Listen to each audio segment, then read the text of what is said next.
देखिए, संविधान के अनुसार देश चलता है।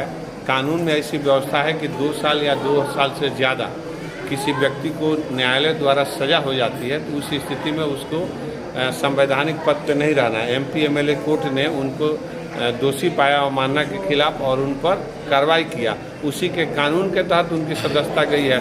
उसके ऊपर हाई कोर्ट है, सुप्रीम कोर्ट है, वो जा सकते हैं।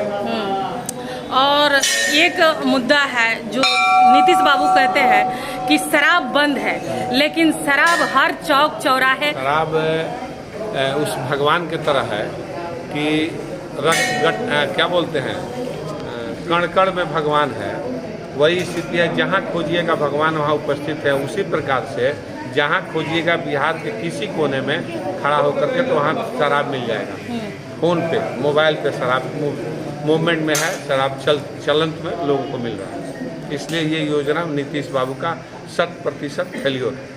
तो यानी कि नल जल योजना भी फेल, शराब नल जल योजना तो कुछ धरातल पर है, इसको मान लेते हैं, लेकिन ये जो संविधान कानून उन्होंने संशोधन किया, ये बिल्कुल फेल्योर है। इससे राजस्व की क्षति है और बिहार के युवा दारू के अलावा अन्य प्रकार के नशे का आदी हो गए हैं, जो कि बिहार के नौजवानों के भविष्य के लिए के साथ खिलवाड़ है।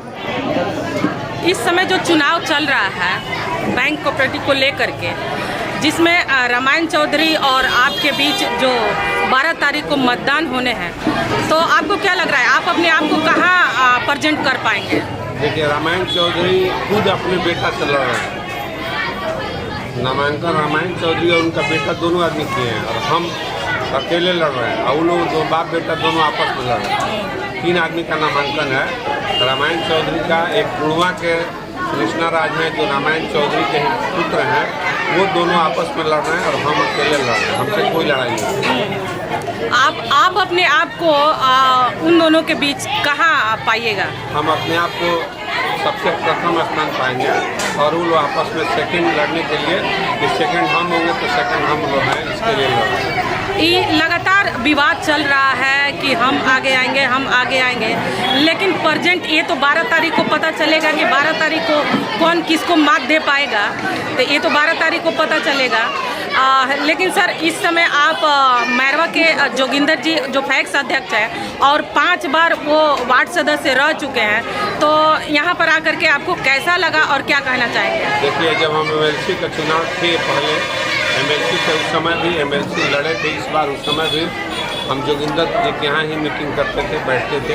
जोगिंदर जी से पैक्स से कोऑपरेटिव से लेकर के और वार्ड तक का हमारा संबंध है, बहुत पुराना संबंध है और जोगिंदर जी हम लोगों के साथ हमेशा रहते हैं।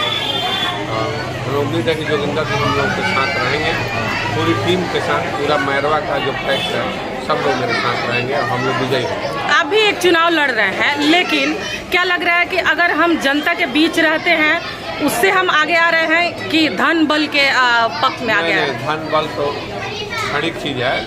जनता के साथ रहिएगा, जनता से के बीच रहिएगा, जनता के दुख सुख में रहेगा, तभी आप राजनीति कर पाइएगा। अन्यथा राजनीति क्षणिक नहीं होता है। राजनीति में बहुत कुछ गंवाना पड़ता है, समय देना पड़ता है, अपनों और गैर में फर्क समझना पड़ता है।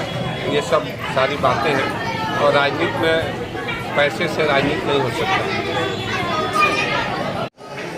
इस वक्त मैरवा के हरिराम ब्रह्म के स्थान में मौजूद हैं और बाबा का आशीर्वाद ले रहे हैं।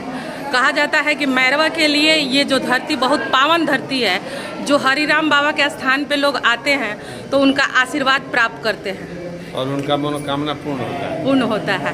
तो यहाँ पर आप आए हुए हैं, किस आधार पे? कोई ऐसा है कि हम लोग रूटीन में आते जाते रहते हैं। जब भी गुठनी मैरवा आना हो, दरौली जाना हो, तो बाबा का आशीर्वाद लेकर हम लोग आते हैं, रहते हैं। ये रूटीन वर्क है, कोई विशेष नहीं है, लेकिन बाबा से आशीर्वाद लेने आए हैं। मनोज कुमार सिंह, पूर्व MLC सिवान। जैसा कि आपको बता दें, मैरवा के हरिराम ब्रह्म के स्थान में हम मौजूद थे और यहाँ से दिखाया।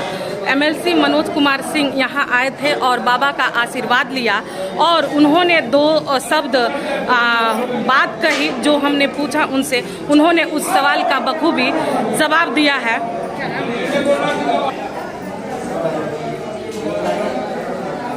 बिहार में